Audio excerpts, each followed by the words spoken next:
Welcome to the Thin Blue Line Outdoors Podcast. This pig came battling. Just ended up puking last night. It sucked. Whoa! Ah!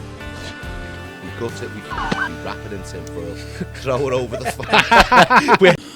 All right, everyone, this is the Thin Blue Line Outdoors Podcast, episode 47. This one was not scheduled, not planned, but I got a team member, Jesse, coming from the Deer Woods, driving home right now, and let's just say he's got something to talk about.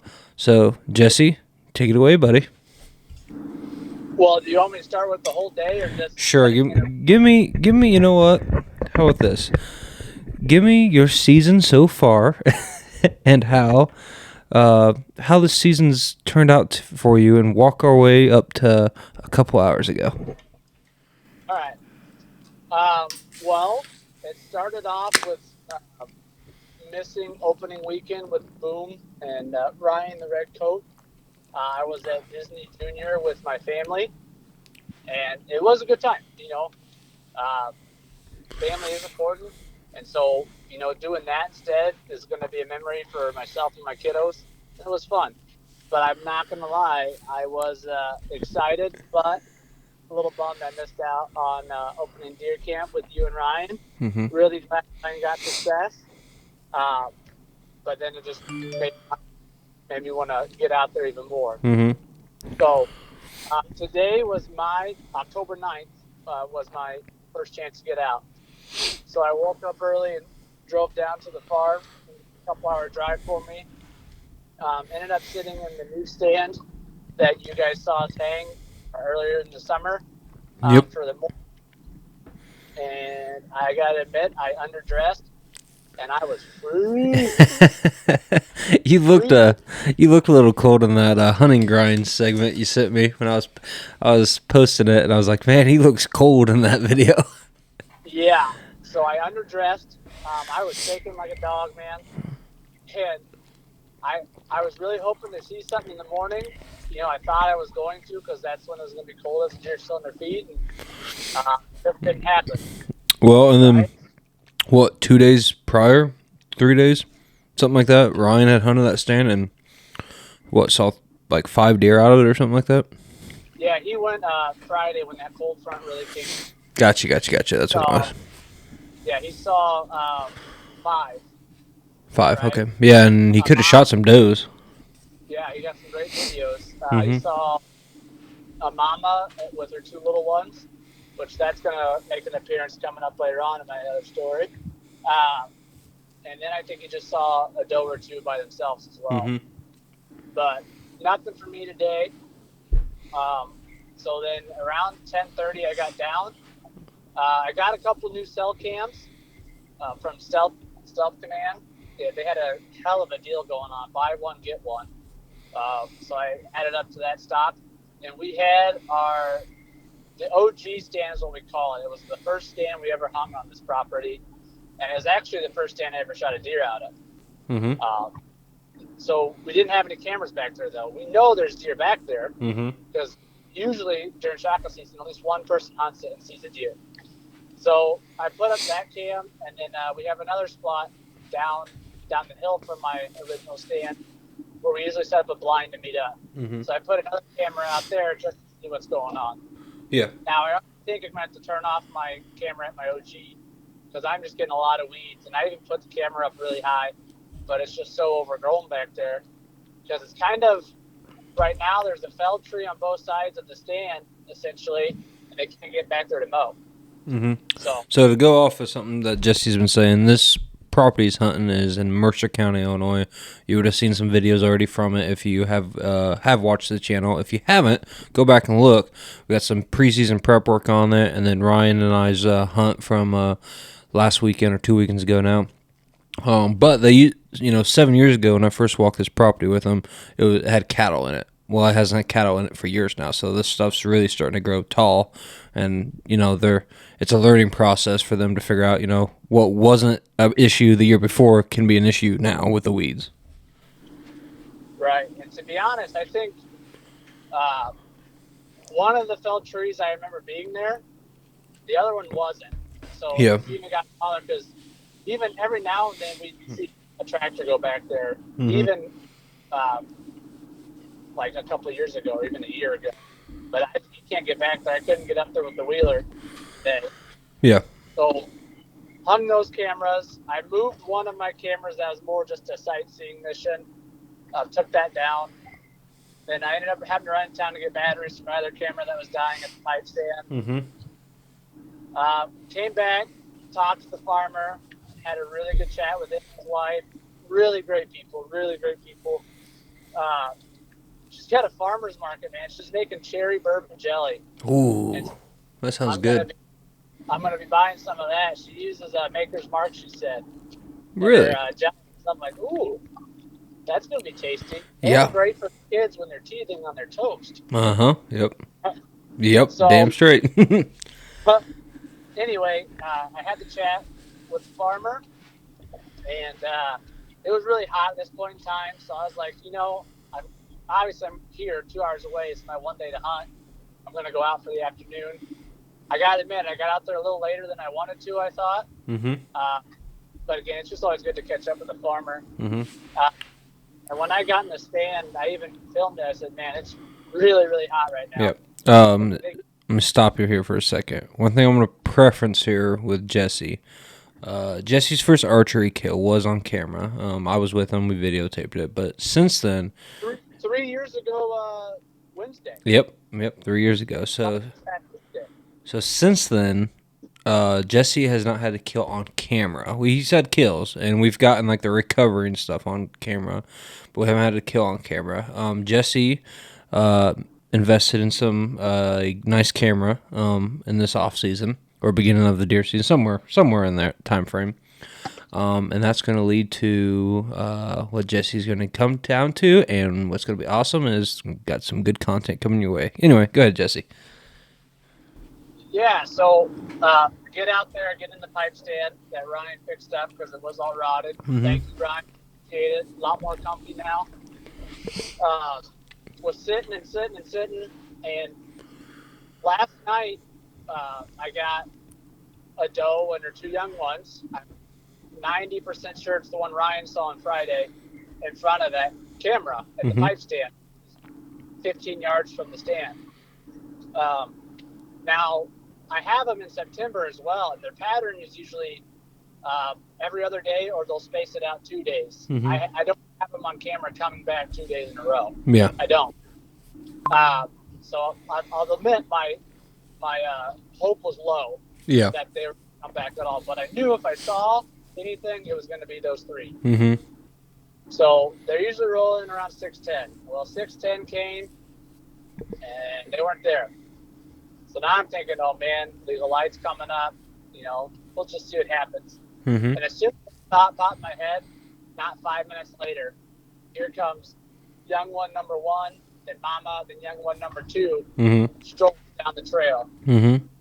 And I'm like, I'm ecstatic. I'm giddy. I'm like, okay, here's my chance. Here's my opportunity. Now, were they coming from behind you or in front of you? In front. Okay. And I didn't think that was going to happen because looking at the wind and the weather before I got down there, it was showing the last time I looked, the wind was blowing where they were coming from, into the woods. Yep. But when I was in the stand, I have some of that chalk you can puff up in the air. Yep. Like, it doesn't feel like it's blowing behind me. It feels like, if anything, there was no wind or a little blow in my face. Lo and behold, it was blowing behind me. So it kind of worked out perfectly for that stand. Probably. So Jesse, the stand he's hunting is in a kind of a creek bottom in a ravine. So since the sun had already dropped at that time, you probably had thermals going down, which would make sense why it would be going behind you then. Because there was no high wind pressure. That's probably, I'm just assuming, obviously. I don't know for sure, but my guess would be is that's what was going on, is the thermal was dropping your scent down, which is good. Shout out to Boom, by the way, for telling me to hunt that stand. Texted him while I was in my morning hunt. We were talking afternoon plans. I said, well, there's two stands I'm choosing between. Ash's stand or the pipe stand. And Boom just shot back, said, go to the pipe stand. So I forgot I did that. You're right, I did. I Honestly, was like, my gut was just telling me the pipe stand. I can't really give you a logical reason. I had seen both stands. For whatever reason, the pipe stand is what my gut was telling me. yeah. And well, I'm thinking back from it now. One of my archery kills I do have is from Ash's stand with our buddy Caleb. Oh, and yeah. then I got the pipe stand the next morning, and I saw stuff, but I didn't actually shoot it. Mm-hmm. I let him walk. Mm-hmm. So it just kind of worked out. It's kind of funny that this time I went to the pipe stand instead of Ash's. Mm-hmm. So anyway, they're coming down the trail, and I'll admit I pulled a very rookie mistake. Got really too excited, and I stood up. And the first one saw me. So she stops, little doe, and she's staring at me. So I'm just frozen at that point in time. I'm like, oh my gosh, all right. Like, this is the only deer you saw today. Don't mess this up. Stay as still as you can. Yep. And boom, onto that pipe stand. It's on a slight slant back. Mm-hmm. So I'm like literally holding all of my weight with my calves and that wood in between my knees is pinching, so I can't fall backwards. Mm-hmm. So it feels like it's forever, but probably a minute, right? Yep. Yep. And this is before the camera's even on. Mm-hmm. So then I grabbed my bow because she put her head down and started walking a little bit. Grabbed my bow, and then she looked at me again. I'm like, oh no. So then we have another little stare off. I'm like, okay, they're still far enough away where I can't get a shot at Mama.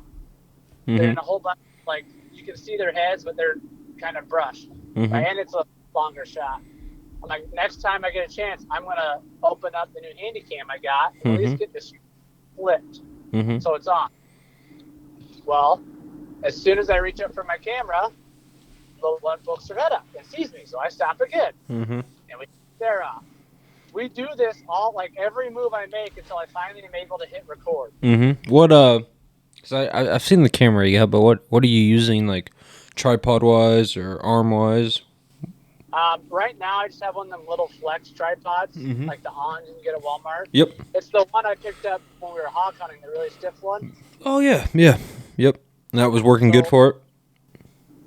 Yeah. Not necessarily in the pipe stand. It has that back hook that's up above you on the right. Yep. And that's set it up.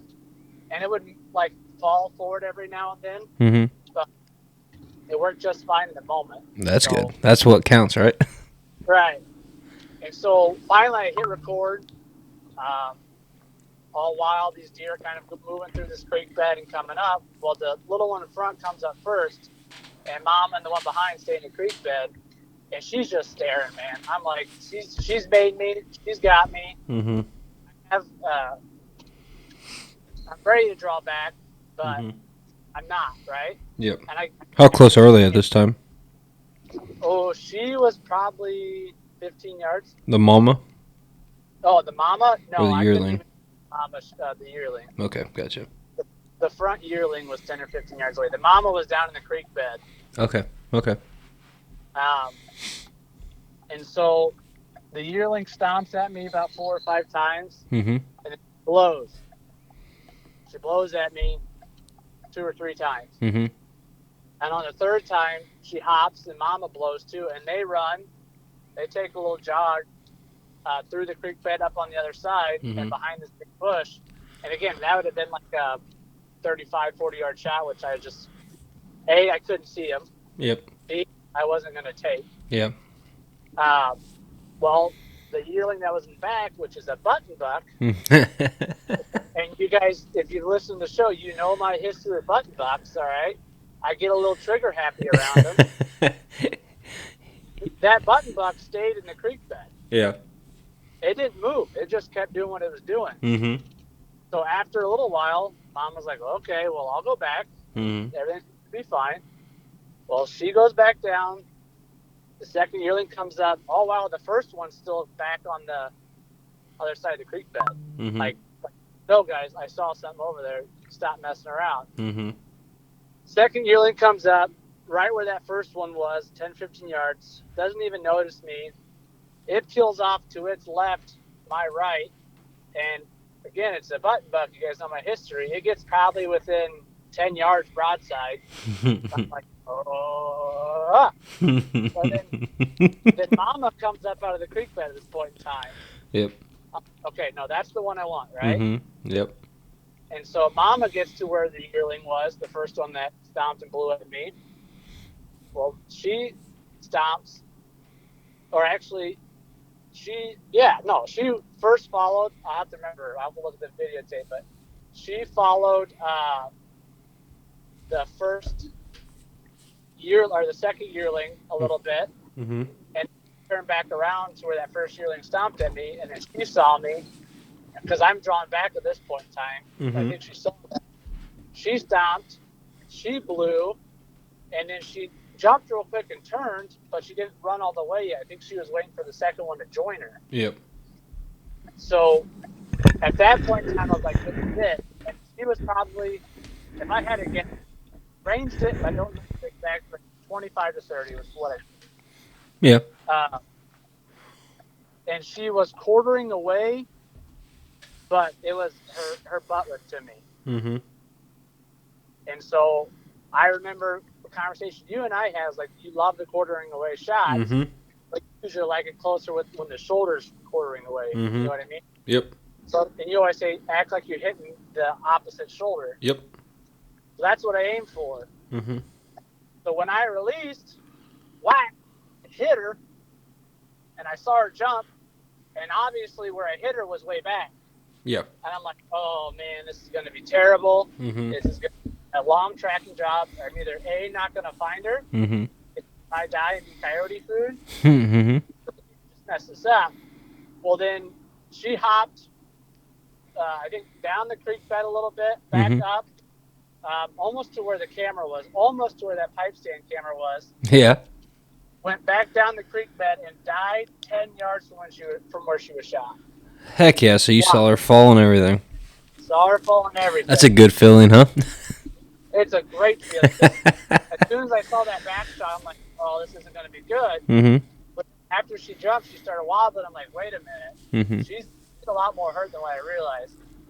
And then when she fell, I saw my exit wound, which was right out the front shoulder. That's what, so in that first picture you sent us, obviously it's from the top view of the deer, but I could see blood on both sides, and I'm like, okay, which one's the entry, which one's the exit? Because I didn't know yet. You hadn't told me if it was quartering away or quartering to. But either way, I could tell just from the entry and exit, whatever order, I could tell it had to be one or the other.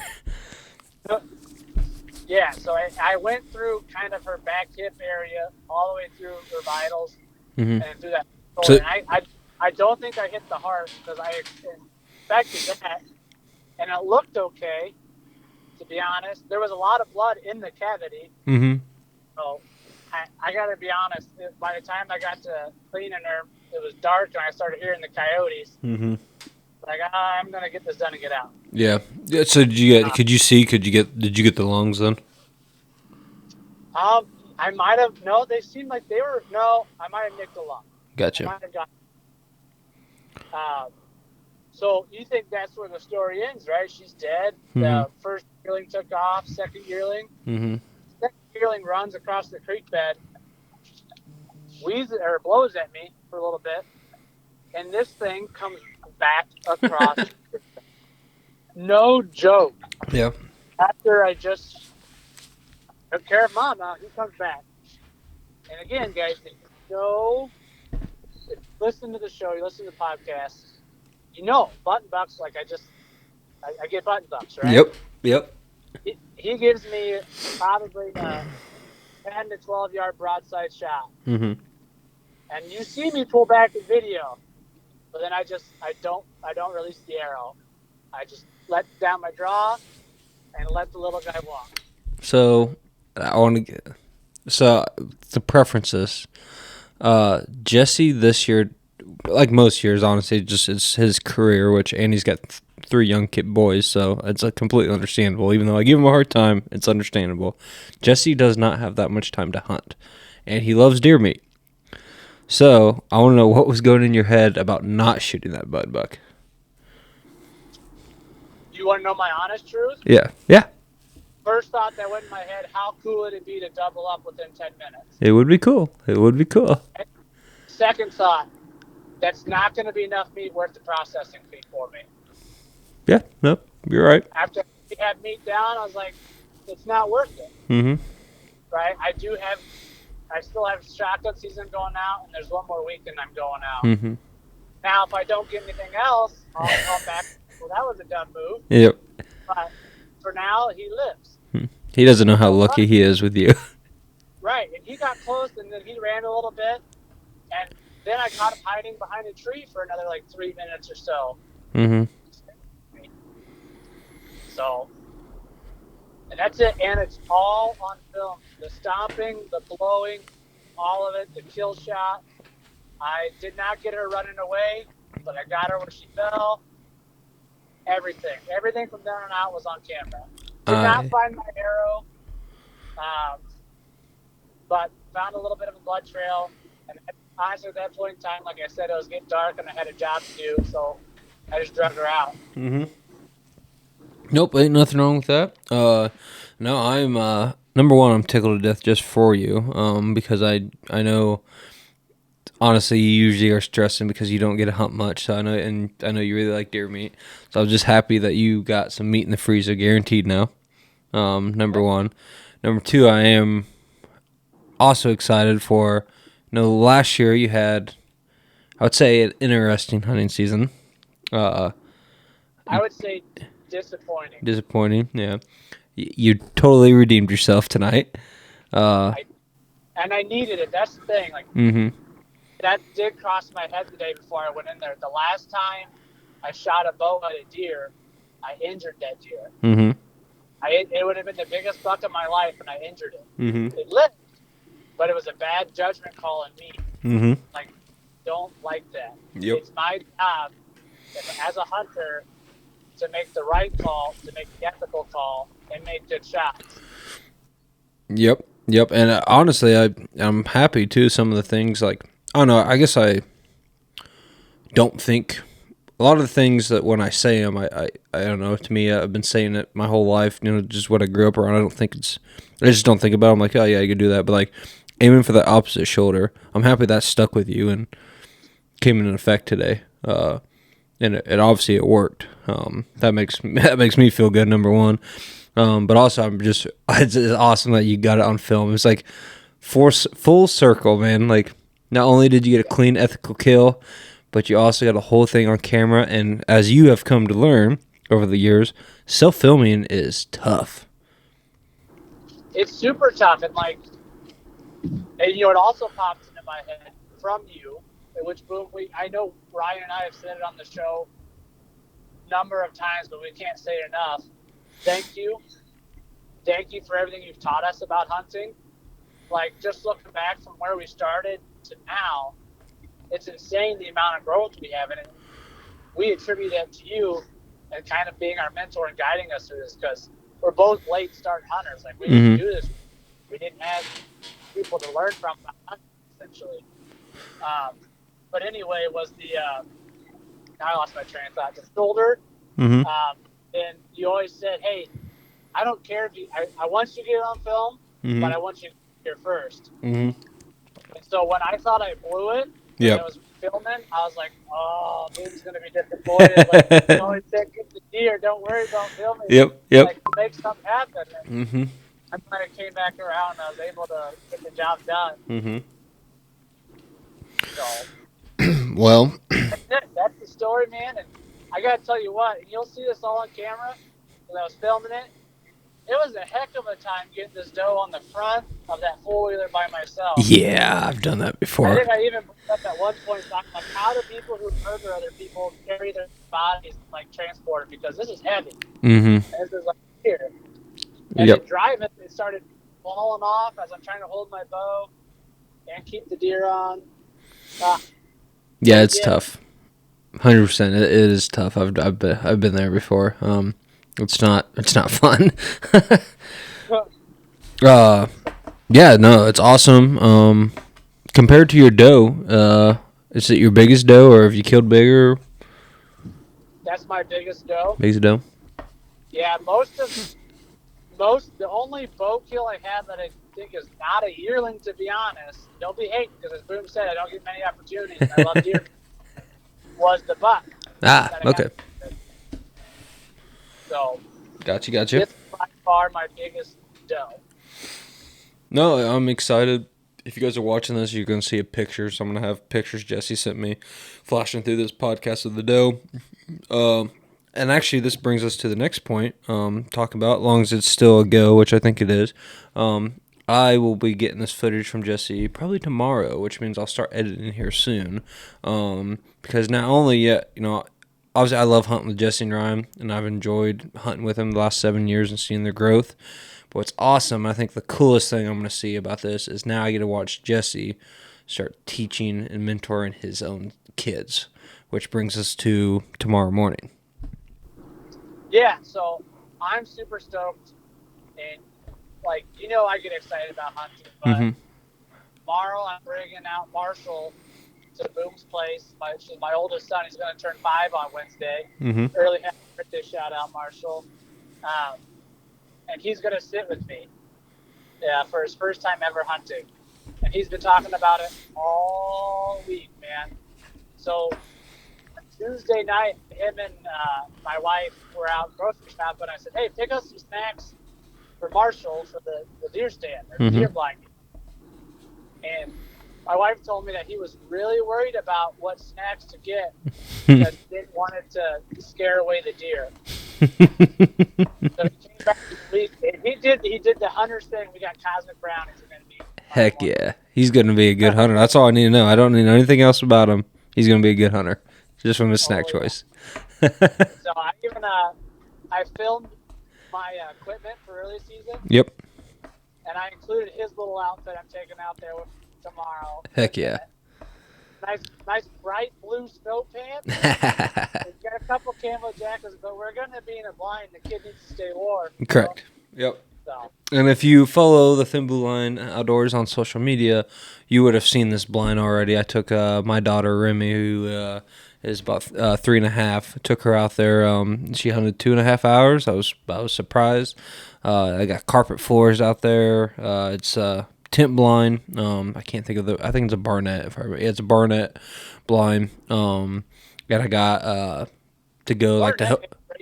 Yeah, they do. And so I got. Sorry, but Ryan just had me drop mine off down there at the Mercer County farm. His is a decent sized blind, but man, I think it's an 8-man. Jeez. It's huge. Yeah. Yeah, no, this blind, it's not that big, but I got it on a platform that I built that's about 3 feet tall, and then it's carpeted, and then I cut pine branches and put over them to, number one, cover it in more, number two, help hold the blind down if we get a high wind, and number three, I think it kind of makes it a little quieter if the kids make noise or anything. Like my daughter we brought some toys, and she dropped some toys on the carpet, and it wasn't that loud. And then I got 2 chairs already in it with actual old like patio pads on them already, so they're pretty quiet too. And most of the metal's covered up by them. Yep. So it was pretty cozy for Remy and I. And then I'm a little nervous just with tomorrow because we can only hunt in the morning. Yep. We got some things going on in the afternoon. Just getting them up that early. Yep. Well, here I'm hoping that I got chocolate donuts. Yep.